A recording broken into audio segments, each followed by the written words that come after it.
spoken in a slow, deliberate tone. Imagine the screen opening with flickering candlelight over an old, blood-stained ledger. Rain taps against cracked window panes. A whisper almost too quiet to hear. Some names were never meant to be spoken again. They told you the Gilded Age was built by magnates and dreamers, but they never told you about the families who traded blood for power and the bodies that fed the roots of Southern grandeur. Virginia, 1879.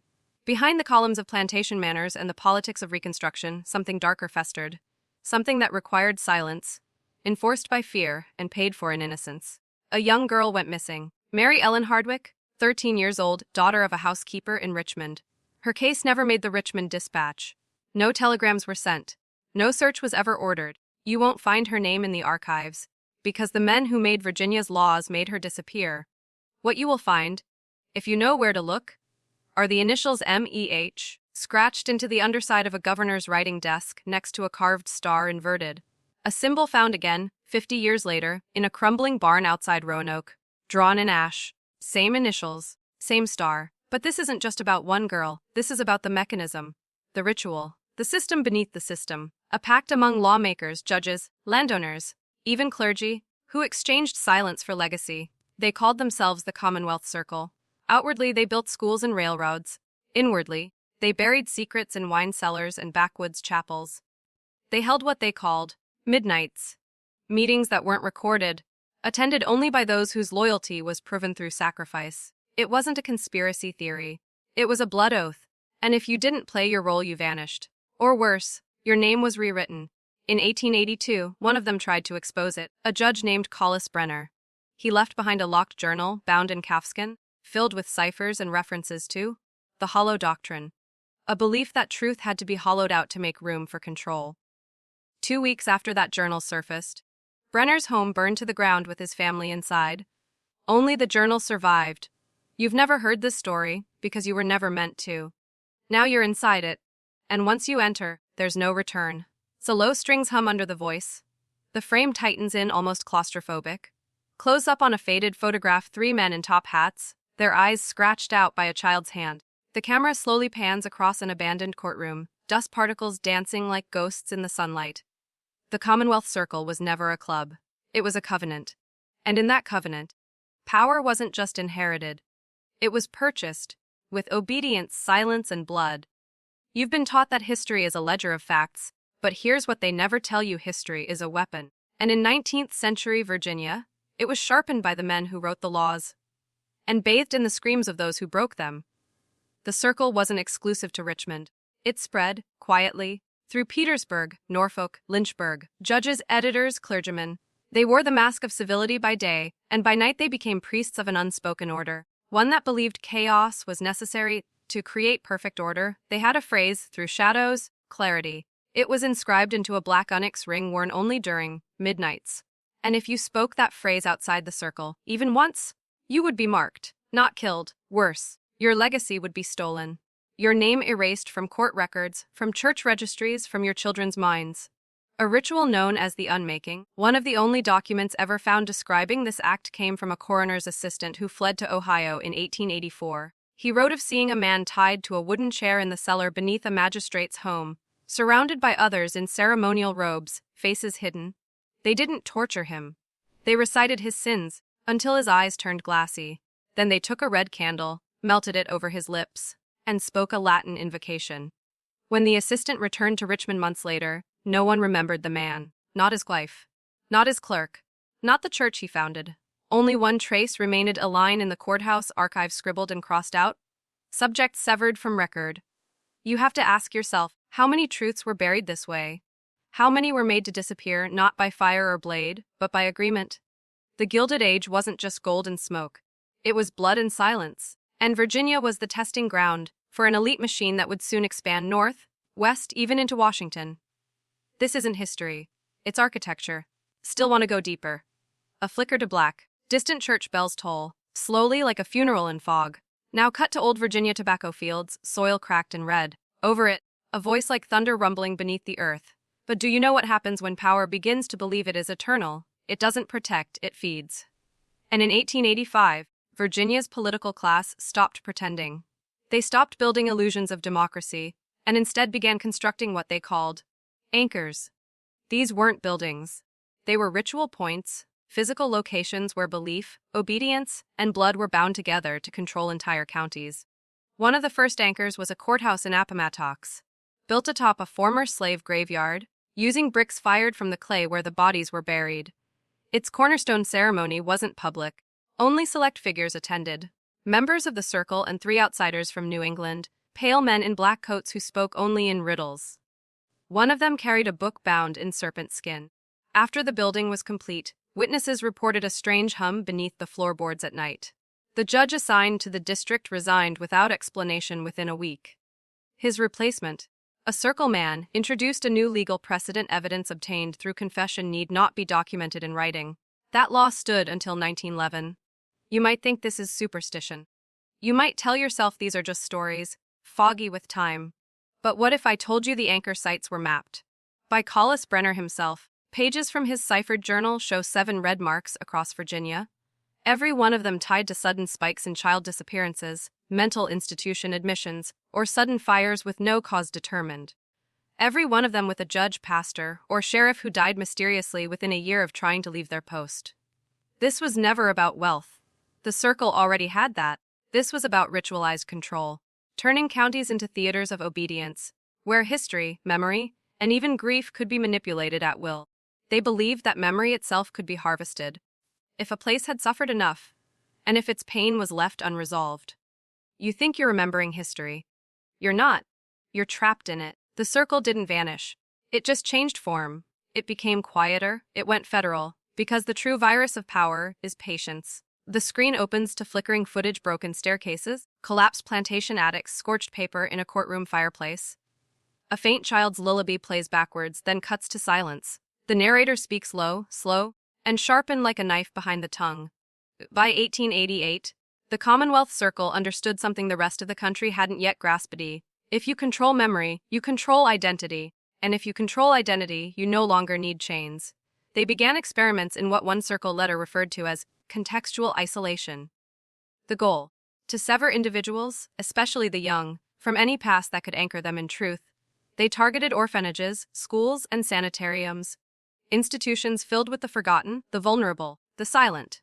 One such place was the Hargrave Institute for the Morally Defective just outside of Danville.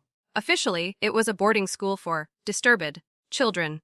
Unofficially, it was a farm, not of crops, but of minds.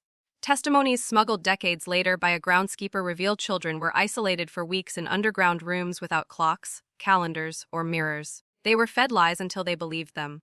Names were taken, memories rewritten. The guards wore robes with inverted keys stitched onto their backs, the symbol for denial of origin. Some children resisted. A few even escaped. But those who did carried something terrifying with them: fractured memories that didn't belong to them. Stories of murders they never witnessed, languages they never spoke, symbols they couldn't understand but somehow drew perfectly in charcoal. These weren't just children anymore. They were vessels, raw identities, reshaped and reprogrammed. And it worked. One of these orphans grew up to become a Virginia senator. Another, a chief editor of a major newspaper. Both had no documented past before age 10. Both were staunch defenders of the circle's legacy. One of them even funded the demolition of Hargrave in 1923, then paid to have the soil salted. You have to ask, why salt the ground? Because even memory has roots. And they knew some things, if left buried, can grow back. What if I told you the techniques pioneered in Hargrave were later mirrored in MK Ultra, in Cold War black sites, in mass education? The circle wasn't just writing Virginia's laws. They were writing the blueprints for mental captivity. And most men never notice the walls closing in. Because control doesn't scream, it whispers. You still want truth? Then say it with me in the comments, twice, to lock it in. Memory is the first battlefield. Memory is the first battlefield. A begin with silence. Then the slow sound of a fountain pen scratching across parchment. The camera fades into an ancient courtroom docket, its ink faded, margins marked with cryptic symbols. Wind howls faintly through shattered stained glass. The voice returns, calm but severe, like a confession under oath. They didn't just manipulate memory, they redesigned consequence. By the early 1890s, the Commonwealth Circle had realized something chilling. The law didn't need to serve justice. It only needed to mimic it, just enough to pacify the masses. The illusion of accountability became their strongest weapon. They established what came to be known in private records as the theater of discipline. Here's how it worked: a crime would occur. Often, one they orchestrated themselves: arsons, kidnappings, disappearances. The public, hungry for answers, would be fed a suspect, a drifter, a vagrant, a freedman, someone without lineage or voice. Trials were swift, often closed door, and outcomes were pre-written. But that's not the worst of it. Because the trial wasn't for the crime. It was for the audience. Carefully staged to reinforce obedience, to anchor fear deep in the community's psyche. The accused were sacrificial actors in a larger narrative, one in which guilt was irrelevant and symbolism ruled. One of the most documented examples was the case of Ezekiel Carter, a black preacher accused of inciting revolt in Petersburg. No witnesses, no physical evidence, but his sermons, fierce, defiant, deeply literate, were enough to mark him. The night before his sentencing, a mysterious letter arrived at the courthouse unsigned. Inside, a Latin passage and a sketch of an inverted scale. The judge paused proceedings for 30 minutes. When the trial resumed, he ordered Carter's execution, but sealed the court transcript. That transcript was never recovered. But here's what we do know: months later, 3 of the jurors were found drowned in their own wells. Carter's church was burned, its cornerstone pried up and removed, and in its place, the Circle built a library, a repository of state-approved historical texts. You see, they weren't just killing men. They were rewriting narrative, burning symbols, and erecting replacements. Each act of censorship cloaked in justice. Each silence justified with a verdict. And the people, they slept, they prayed, they followed. Because the surface still shimmered with the illusion of order. But underneath, the machine groaned louder. What if I told you this model wasn't abandoned? What if I told you it evolved? We're not studying the past. We're standing inside its perfect descendant. Sopen with the sound of boots on marble. Then, a slam of heavy oak doors echoing down a stone corridor. The image fades in a candlelit map table, pins stabbed into 7 Virginia towns, string connecting them like veins. One is soaked in dried blood. A low voice enters, like thunder whispered through bone. The Circle understood something most governments still refuse to admit. Power isn't protected by laws. It's protected by architecture. Not buildings, not walls, but psychic architecture. Structures made of fear, loyalty, ritual, and myth. They called it the edifice. A framework designed not to govern, but to haunt. The edifice wasn't one structure. It was a system of interconnected symbols, spaces, and stories, woven into Virginia's most trusted institutions. Courthouses, libraries, schools, even churches. Each anchor site wasn't chosen randomly. It was strategically placed where the land already held trauma, where the psychic residue of slavery, war, and poverty could be harvested. The Circle believed trauma softens the mind, that a broken memory becomes fertile ground for obedience. And once they had the land, they built stories into it. They forged saints and villains, rewrote Civil War heroes, turned plantation barons into saviors. They created false gods of heritage and bloodline, and injected them into textbooks, sermons, bedtime stories. This is how they survive, because buildings can crumble. But myth endures. Want proof? Go to Bedford County. Stand outside the old courthouse, built 1892. If you dig beneath the 3rd flagstone near the Confederate statue, you'll find a lead pipe. Inside it, pages from a forgotten trial, a blacksmith named Daniel Holt accused of anti-Commonwealth activity for printing pamphlets about ritual corruption among the judiciary. The Circle made sure his presses were destroyed. His name was scrubbed from property rolls. His family exiled. But they missed one thing: his daughter buried those documents. And before she died, she whispered to a nurse, "The buildings speak. They speak when it rains." The edifice wasn't superstition. It was strategy. A strategy to construct belief systems that defend themselves. Beliefs that trigger fear when questioned. Beliefs that make you the villain for even asking. And here's the most sinister part: it still works. To this day, men defend their masters, worship their jailers, and vote for their architects of misery. Because the edifice doesn't look like a prison. It looks like home. So the screen flickers to archival footage. Charred parchment, mutilated church hymns, a rusted lockbox opening in slow motion. A voice speaks with clinical precision. No emotion, just control, as if reciting a hidden law. By the dawn of the 20th century, the Circle had perfected a new science: emotional engineering. They realized they no longer needed to bury truth with bullets or flames. They could bury it inside people. It began with sentiment infection, what they termed domestic sanctification, a technique by which dangerous truths were neutralized by attaching them to warm feelings, tradition, or national pride. The weapon wasn't censorship anymore. It was nostalgia. Take the story of Colonel Merritt Falk, Circle loyalist, slave owner, Confederate officer, and convicted murderer. After the war, he built a school for boys, statues went up, textbooks claimed he reformed, that he believed in new beginnings. But what they omitted was that his school's dormitories were built over unmarked graves, that his students were subjected to coded rituals involving silence, sleep deprivation, and hymns sung backwards under moonlight. A century later, his name still crowns buildings, still appears on diplomas, still rolls off the tongues of parents who never ask why their sons wake up screaming in those dorms. That is emotional engineering. It's not about making you forget. It's about making you defend the very lie that enslaves you. This technique expanded into the design of state fairs, parades, veterans' halls, even bank logos, symbols laced with just enough ancestral pride to disarm inquiry. They turned flags into shields, turned family crests into silencers. Every time you sing that anthem, every time you celebrate that holiday, every time you tell your son, this is just how we do things here, you're reinforcing their spell. And they know it. You think culture is spontaneous? It's not. It's crafted, down to the color of your county's seal, the hymn your school plays at graduation, the stone they chose for your grandfather's courthouse. These weren't random choices. They were engineered emotional codes, each one a hook, each one a chain. And once it's inside you, once it's wrapped in pride and memory and family, you will defend it with your life. Even if it's a lie. Even if it costs your life. That's why this history was buried. Not because it was false, but because it's the kind of truth you'll bleed to deny. Begin with a slow heartbeat, one beat every 2 seconds. The screen fades in on a photo of a school auditorium, empty chairs, an old piano, an American flag with the edges singed. The narrator's voice returns, heavier now, like a man carrying the weight of too many graves. Let me tell you how the circle ensured obedience wouldn't just survive, but replicate. By 1904, they'd shifted focus. No longer satisfied with controlling judges, ministers, or journalists, they turned to something far more potent: children. Because if you can engineer the first memory a child associates with right and wrong, you don't need to control the man he becomes.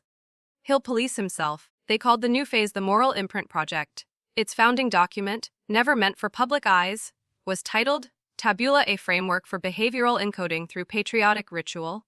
Step 1. Symbols. Children reciting pledges daily, not understanding the words, but forming associations. Flag to safety. Uniform PIV authority. Rebellion Tate isolation. Step 2. Rhythm. Marches, chants.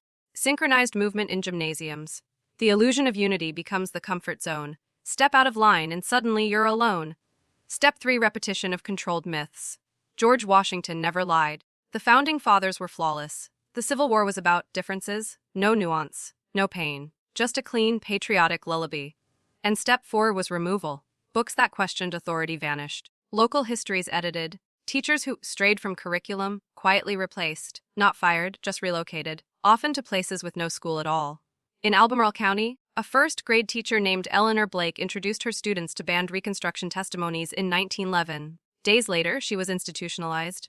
Diagnosis: hysterical rejection of social order. Her classroom was sealed. Her students reassigned. One of them, years later, would write in the margins of his 8th grade Bible, "Miss Blake said the silence is the lie." You see, the circle wasn't just controlling education. They were programming memory at scale, so that by the time a boy became a man, he didn't question the courthouse statue, didn't doubt the church hymn, didn't ask why the black families lived across the tracks, why the native names vanished from the hills, why no one remembered the children who went missing, because he had already been encoded. And encoded minds don't rebel. They vote, they pay taxes, they salute, and they silence anyone who remembers too much. This is how a myth becomes your master, and how you end up defending the same system that once shackled your ancestors. The screen opens on a burning document, handwritten, curling at the edges, a wax seal melting into nothing. The camera pulls back to reveal a man watching the fire from behind an iron gate. Thunder rumbles softly in the distance. The narrator speaks again, voice stripped of mercy. There's a point in every system of control where the architects become addicted to their own design, where they no longer seek safety, obedience, or legacy. They seek immortality. That was the final ambition of the Commonwealth Circle. You see, by 1917, something shifted. Too many loose ends. Too many whispers. The Great War was approaching, and the old bloodlines feared obsolescence. The world was changing faster than they could contain. So they turned to the one frontier they hadn't yet conquered: the soul. A series of private correspondences between Circle founders, and certain European occultists, smuggled through diplomatic pouches, revealed the creation of what they called the continuance program. This wasn't folklore. This was applied belief manipulation designed to preserve consciousness across generations, not by mystical reincarnation, but by imprint. The theory that a human being, stripped of all original thought, can become a living vessel, a host, not possessed by spirits, possessed by memory. You ever meet a man and feel like you've seen him before? Same stare, same cadence, same obsessions? That's not coincidence. That's design. They believed identity could be manufactured from fragments of old letters, curated myths, behavioral triggers. That given enough environmental conditioning, a man could be trained to become another, to house the mind of the dead. Test trials were run in orphanages and war hospitals. Subjects were isolated, renamed, given new ancestries, trained in the language, beliefs, and habits of long-dead circle patriarchs. Some cracked, some vanished, but a few succeeded. One man, documented only as Subject D, recited a verbatim speech from a Virginia senator who died in 1877, despite never having access to the text. Another, in a chapel outside Charlottesville, spoke fluent Latin he'd never studied, while carving an inverted key into the pew. Their goal was clear: preserve the elite bloodline without relying on blood, transcend mortality by rebuilding identity over and over again. This is what they meant by the edifice, not a building, a body, not a legacy, a loop, and it's still running. So ask yourself this: that politician you idolize, that judge you trust, that CEO with the perfect pedigree, who were they before they became who they are? And better yet, whose mind are they wearing? Vinyl record plays, slow, warbled, a southern hymn reversed. The camera creeps through a mausoleum, names chiseled out of stone, marble cracked where dates once were. The voice returns, darker now, almost reverent, like delivering a funeral sermon for history itself. By the 1920s, the circle had gone invisible. Not gone, not defeated, just absorbed. Their symbols were no longer secret, they were normalized. The inverted key, rebranded into lodge iconography. The phrase, through shadows, clarity, transformed into political motto. The 7-pointed map of Virginia, hidden in the layout of new railroad towns. They didn't erase the past, they repackaged it. It was at this point the circle ceased to operate as a brotherhood and became something far more dangerous: a template. They understood what every empire eventually discovers. You don't need to rule a people. You just need to teach them how to govern themselves in your image.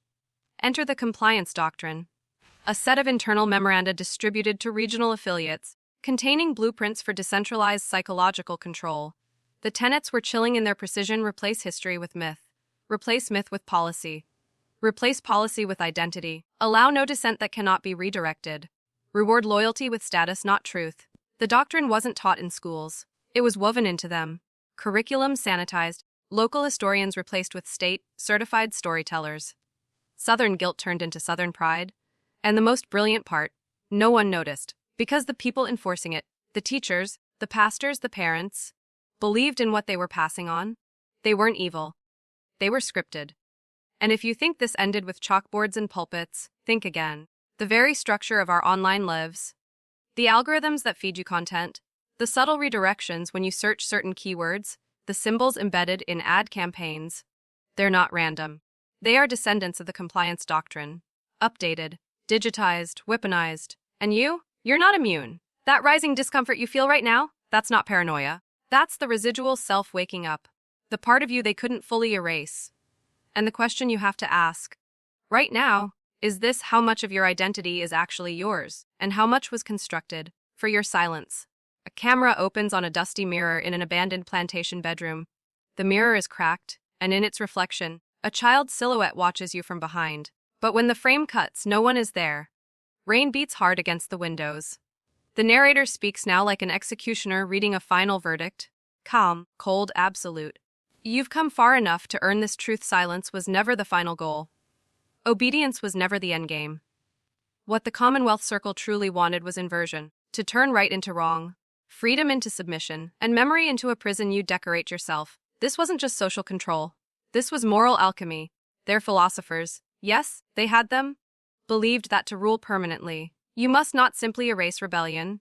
You must teach people to believe that rebellion is betrayal, that to resist is to sin, that loyalty to power is virtue itself. They called this the mirror doctrine. Its core belief that the highest form of control is achieved not when your enemy fears you, but when he loves the cage you've built for him. Here's how it worked. In 1926, the Circle embedded their final tier into Virginia's religious institutions. Not with force, not with fire, with funding. Dozens of churches, drained by war and poverty, accepted anonymous donations to stay afloat. With that money came new hymnals, new pulpits, and most importantly, new doctrine. Suddenly, sermons praised obedience to divine hierarchy. Congregants were told rebellion was Lucifer's seed, justice was God's alone, and suffering, a blessing in disguise. Some pastors resisted, some even vanished, but most, they preached, and they were rewarded. The mirror doctrine bled out of churches and into homes. Fathers taught sons that anger was sin. Wives learned that silence was sacred. Black families were told that patience was holy, that heaven would heal what history never could. And every time someone swallowed that lie, every time a child said, "Yes, sir," instead of asking, "Why?" the Circle smiled. Because that's when inversion becomes permanent. You stop seeing the chains. You start seeing a crown. And here's where it gets darker. The mirror doctrine never left. Today, it lives in the quiet guilt of the working man. In the fear of speaking truth at your job. In the voice that tells you to be grateful while you starve, to trust the process while you're crushed by it. Look around. You think we're free? No. We've just been taught to love our reflection in the cage. IA matches struck in the dark. It illuminates a crawl space, dirt floor, wooden beams etched with carvings no child should ever draw. The match goes out. Silence. Then, the voice returns. Deeper now, almost like it's inside your own mind, no longer narrating, but commanding.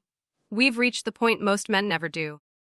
You're standing at the edge of the veil, and you have a choice: turn back to comfort, or walk through the flame of what was always there, waiting.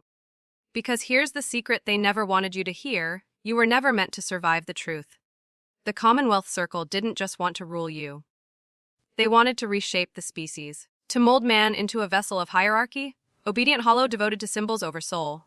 In 1931, a final, forbidden phase began, known only as the Vein Project, not a myth, not a rumor. A government-adjacent initiative traced back to Circle members embedded in the Department of Public Health. The goal? To study the correlation between generational trauma and neuroplasticity. Translation? They wanted to see if suffering could restructure the brain, permanently. To create not just loyal citizens, but legacy slaves. They targeted the most broken counties: Appalachia, post-slavery black towns, orphan Native children. They offered medicine, then rewrote the definitions of treatment, electric aversion therapy in church basements, memory testing disguised as IQ trials, psychoactive substances administered in juvenile facilities, weeks before legislation banned them. The results were buried, but a leaked page from the Vein Protocol Log 7C contained this single line: the body forgets, the blood does not. They discovered that trauma encodes not only into memory, but into cellular identity. That fear, submission, and spiritual numbness can be inherited. You think you're making your own choices. What if your silence, your hesitation, your constant second guessing wasn't yours? What if it was passed down, encoded, programmed? The Circle didn't just break the body. They corrupted the bloodline. So ask yourself, why do you flinch at power? Why do you distrust your own rage? Why does your soul go quiet when you stand before institutions that never earned your reverence? Because something in you remembers. Even if your mind forgot, your blood still knows the chain. And only one thing breaks it: knowledge that burns.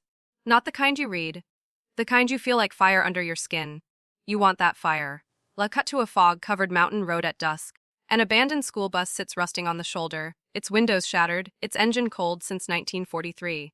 The camera crawls into the cabin, etched into the steering wheel, a circle with 3 vertical lines. Then the voice returns, slower now, but surgical, like a scalpel peeling back your final illusions. You've felt it, haven't you? That quiet resistance inside you. The part that wakes at 3 a.m. for no reason. The part that feels uneasy in government buildings, that clenches when hymns hit the wrong note. That flicker of rage when someone says, "It's just the way things are." That's not rebellion. That's what survived. Because despite the Commonwealth Circle's centuries of silence, rituals, and engineered forgetting, something slipped through. Something they couldn't contain. And it lives in men like you. But here's what you need to understand. You were never supposed to reach this depth, this truth. It was meant to be a vault, buried under false flags, rewritten legislation, fake lineage, and national folklore. But vaults have cracks, and now you're in one. So let's rip it open. In 1943, deep beneath the Monticello estate, yes, that Monticello, a room was discovered, not by historians, by a plumbing crew. No blueprints marked it, no documents described it. Inside were 6 chairs facing inward, arranged around a pit. Each chair had restraints. Each restraint was child-sized. Carved into the stone above the pit was a single sentence. To remember is to rot. To forget is to rise. No investigation followed. The crew was silenced. 2 joined as consultants in Washington. 1 committed suicide 3 months later after telling his wife. The floor was whispering. That chamber was one of many. They were called mnemonic wells. Sites where forced forgetting was not just practiced. It was celebrated. Subjects were brought in. Orphans, runaways, the unwanted. Their identities were shattered, rewritten, and recycled. The circle's goal: to break the last thread of individual memory. Because without memory you have no identity. And without identity you have no resistance. What they didn't expect was that memory could root in places they couldn't see. In blood, in bone, in dreams passed between grandfathers and sons. That's where you come in. You don't remember this story, but your blood does. And now, with every word you hear, with every truth you digest, that buried self is beginning to wake. Not softly, not gently, but with vengeance. A visual flickering lantern light illuminates old documents being slowly burned. A man's silhouette stands in the background, watching the fire, not with fear, but reverence. His fingers are stained with ink and blood. Cut to black. A heartbeat fades in. Then the voice returns, colder but now pulsing with something primal. You've made it this far. Most don't. Most flinch. Close the tab. Scroll away. Tell themselves it's just a story. But you're still here because something inside you already knew. And now it's time you heard the core truth. The circle never relied solely on power. Not money.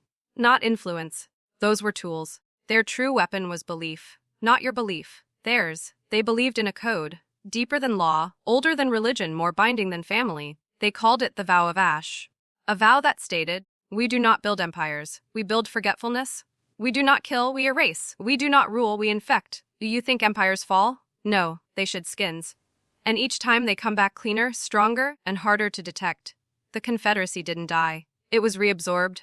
Its architects brought into Washington as consultants, financiers, and experts on Southern psyche. Jefferson Davis's private journals never made it to public archives. Why? Because in them, he referenced the Lantern Men, not as legend, but as unseen benefactors. He wrote of their visits, their instructions, their gifts of black stone and red powder. You think that sounds insane? That's the point. They made sure it would. Because if truth becomes too disturbing, it's dismissed as delusion. So they wove madness into the truth itself, embedding the forbidden so deep inside absurdity that only the awakened would ever take it seriously. You're not losing your mind. You're reclaiming it. And if you're still watching, then you've crossed the threshold. There's no going back now, because what's been stirred inside you, the rage, the remembering, the vision behind the veil, it's not emotion, it's identity. Comment this twice below. Not for me, not for the algorithm, but for you. I remember the silence they sold me. I remember the silence they sold me. This is how we mark each other. This is how we see who's really awake. Now stand by. Visual. A weathered oak door creaks open in slow motion. Behind it, shelves of forgotten records, sealed boxes, and one small drawer labeled indemnified. A slow zoom into that drawer as a cold wind rises. Then, silence. Voice enters like a breath held too long. The names. That's what they feared the most. Not exposure, not rebellion. Naming, because names have power, and the circle operated on one rule above all. Erase the name and the soul becomes dust. But dust doesn't vanish. It collects, and it whispers. So now, listen closely. There was the Reverend Silas Clay, magistrate by day, deviant by night. He baptized children into the circle not with water, but with blood pricked from their tongues. A minister of mercy, on paper, but beneath his chapel floor 7 graves, all boys, none older than 10. Josephine Langford, first female treasurer of the Virginia State Assembly. Celebrated by history. But she kept 2 ledgers, one for the people and one for the offerings. In that second book, she marked donations not in dollars, but in pounds of flesh, prisoners she sold, children she relocated. One entry simply read, 23 heads Appomattox. What Judge Emery Bell presided over 41 executions. He claimed the gallows cleansed sin. But what he really needed was silence. 4 of the men he sentenced had found the anchor map. 2 were burned in their cells before trial. The last, branded with the circle's mark, a circle inside a triangle, hidden beneath his eyelid. The jailer who discovered it vanished a week later. You were never taught these names. Because memory was made into a prison. They taught you facts, not truths. And truth was dangerous, because it meant that the institutions you trust, the courts, the churches, the archives, were built not to remember, but to conceal. Still doubt it. In 1974, a historian named Callum Rourke tried to publish a book titled The Other Founders. It contained many of these names. Within a month, he lost tenure, his wife filed for divorce, and his home mysteriously caught fire. The manuscript, gone, all except one page. It surfaced in 1991 in a private auction in Richmond. Scrawled at the bottom, in ink and something darker, "Let their names rot beneath gold." But we just unearthed them. So visual a family portrait fades in. Pristine faces, stiff smiles, gilded frames. Then slowly the image deteriorates. Smiles distort, eyes turn hollow. Blood begins to seep from the corners of the frame. The voice returns, darker, deliberate, like it's pulling you into a pact. Bloodlines never die. They diversify. They go corporate. They run foundations. They wear Harvard rings and sit on boards. But at night, they still speak the old codes. The descendants of the circle didn't vanish. They evolved. You know their names. You've voted for some. Trusted others with your savings. Even followed them on social media. But their true legacy is written in ritual, not resume.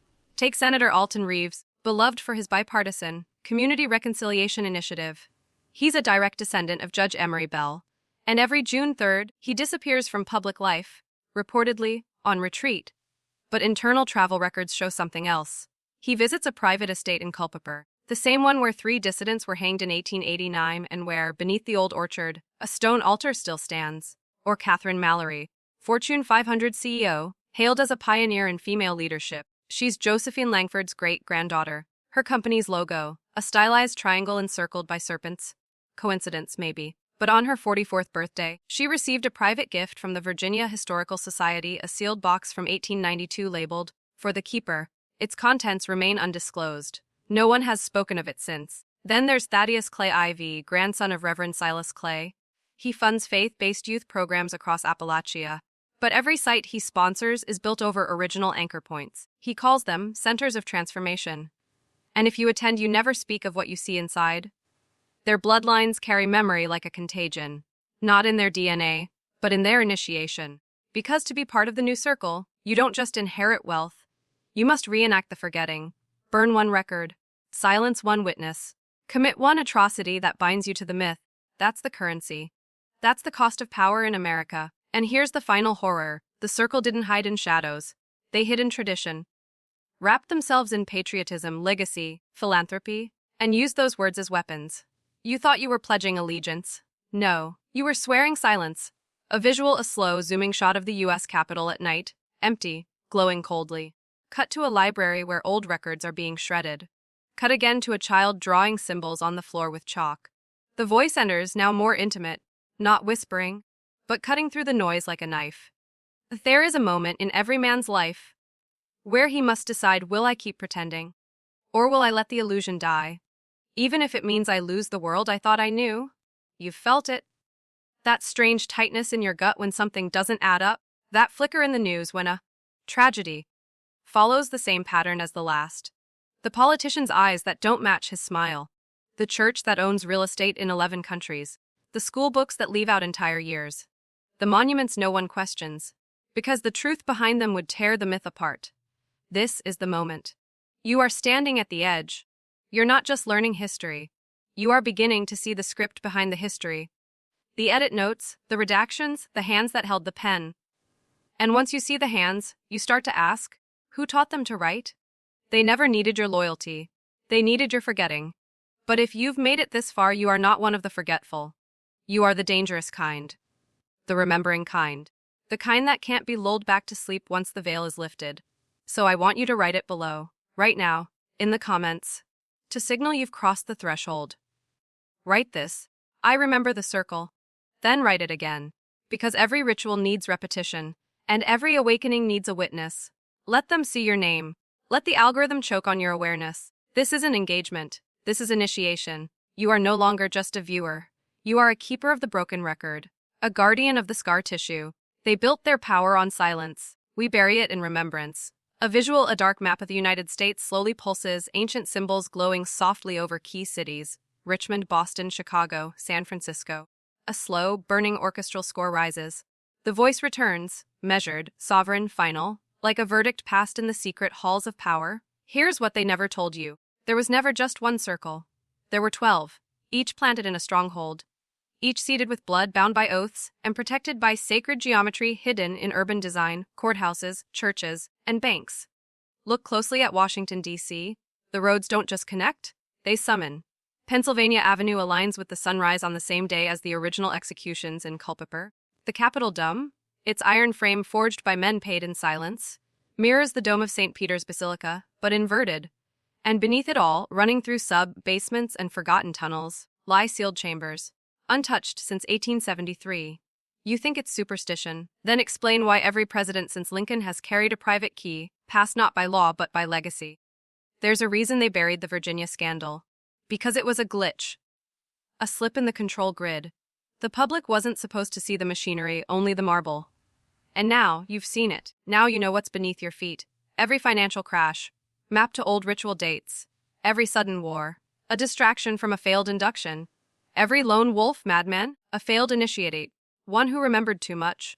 Understand this, they don't fear riots. They don't fear elections. They fear men who remember. Men like you. Because once you see the design, you don't play the game. You rewrite the blueprint. You change the vector. You disrupt the spell. This war has never been about left or right. It's about oblivion or memory. You were never meant to hear this. But now that you have, it's your move. Guard what you've learned. Speak it carefully. And when the moment comes, not if but when, choose to remember. The circle is watching. But tonight, so are you.